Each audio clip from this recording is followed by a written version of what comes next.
Assalamualaikum warahmatullahi wabarakatuh. Perkenalkan, nama saya Anggi Desbina, NIM 20140400024 dari kelas Tetris Matematika BP 20A. Nah, pada kali ini saya akan menjelaskan hadis yang ke-11, yaitu tentang hak jalan, yaitu disampaikan oleh Abu Sa'id Al-Khudri. Diriwayatkan oleh Bukhari, Muslim, Abu Daud, dan Ahmad. Bunyi hadis yang ke-11 ini yaitu Hadisu Abi Sa'idil Khudri radhiyallahu anhu anin Nabi sallallahu alaihi wasallam qala iyyakum wa julusa fit turuqati qalu ya Rasulullahi ma lana buddun min majalisina natahaddatsu fiha qala Rasulullahi sallallahu alaihi wasallam fa iza abaitum illal majlisa fa'atu turiqa.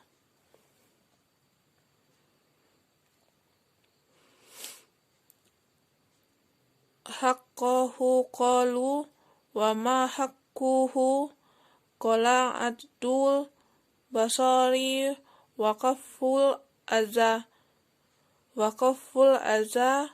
wa raddus salami wal amru bil ma'rufi wan nahyu anil munkar.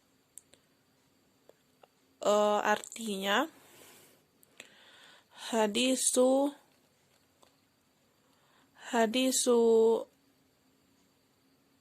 Abi Sa'idin Sa'idil Khudri radhiyallahu anhu. Hadis yang disampaikan oleh Abu Sa'id Al-Khudri, semoga Allah meridhoinya, anin Nabi sallallahu alaihi wasallam, dari Nabi sallallahu alaihi wasallam, qala, dia berkata, iyyakum, hindarilah olehmu, wal julusa, duduk, fit turuqati, di jalan-jalan.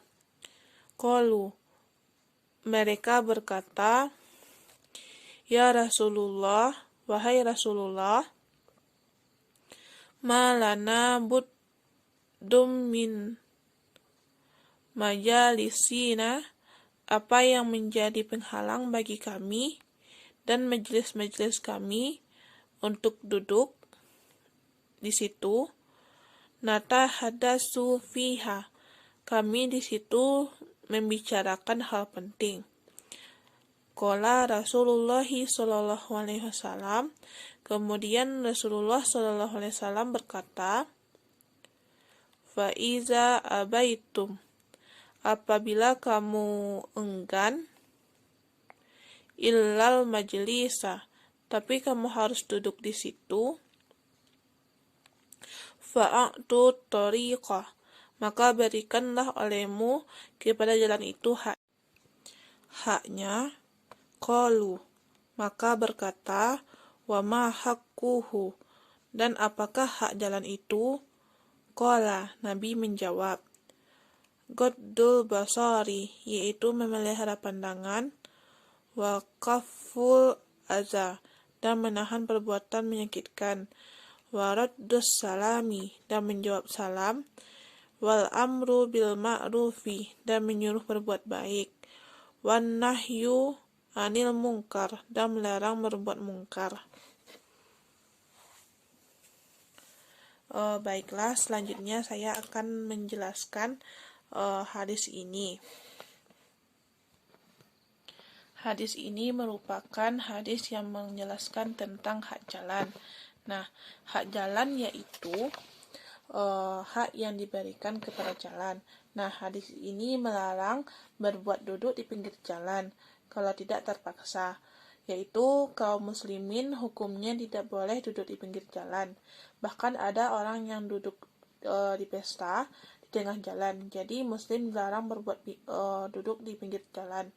Karena duduk di pinggir jalan pun merupakan hal yang tidak baik, mengganggu pengguna jalan lainnya, seperti yang tadi yaitu pesta. Dimana kalau mengadakan pesta, biasanya masyarakat itu terbiasa untuk menggunakan jalan, sehingga para pengguna jalan itu terganggu, yaitu tidak bisanya akses jalan itu tertutup, sehingga jalan tidak bisa digunakan dengan baik. Nah,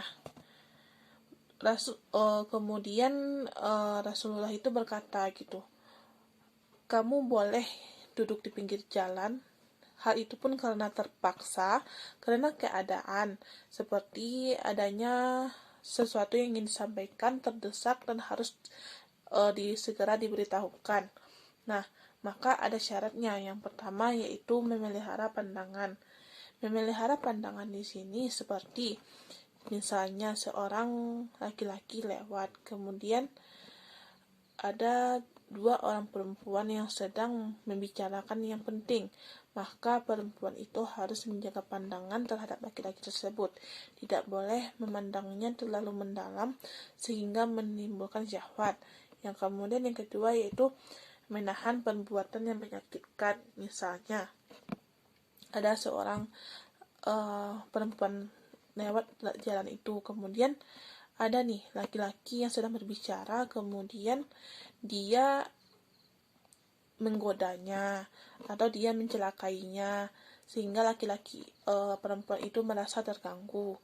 Kemudian adanya yaitu menjawab salam. Misalnya kita duduk di kedai sedang membicarakan hal yang penting, kemudian ada seorang ibu-ibu yang mengatakan assalamualaikum nak, maka kita sebagai umat muslim harus menjawab salam tersebut karena kita berada di jalan yang sama. Selanjutnya yaitu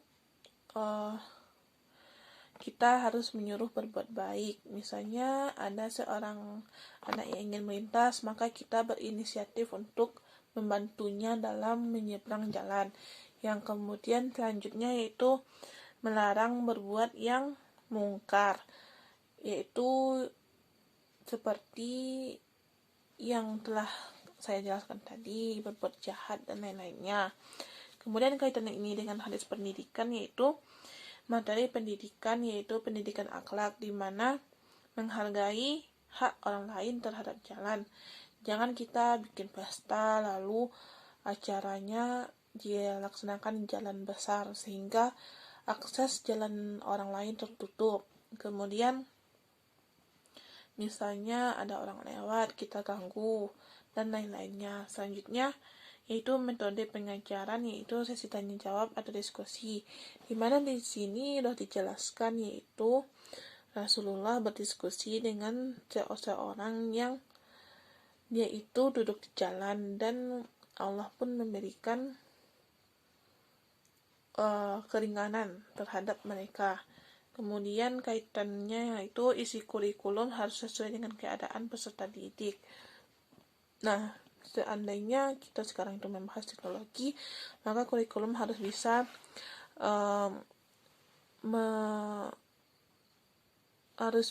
untuk melakukannya menyesuaikan dengan perkembangan zaman terhadap kurikulum tersebut. Kemudian dapat kita simpulkan dari hadis ini yaitu jika kamu benar-benar terdesak duduk di tengah jalan membahas sesuatu yang penting atau ada majelis yang penting, maka boleh, tetapi tidak disarankan, akan tetapi boleh dilaksanakan. Tapi ada syaratnya gitu, seperti memelihara pandangan, menahan perbuatan yang menyakitkan, menjawab salam, berbuat baik, dan melarang berbuat mungkar. Kemudian di hadis ini juga diberitahukan bahwa kita untuk harus memberikan hak jalan, karena hak jalan itu adalah haknya yang harus kita berikan. Seperti kita mempunyai hak untuk belajar, maka jalan pun mempunyai hak. Nah, sekianlah yang dapat saya sampaikan. Mohon maaf jika ada kesalahan. Wassalamualaikum warahmatullahi wabarakatuh.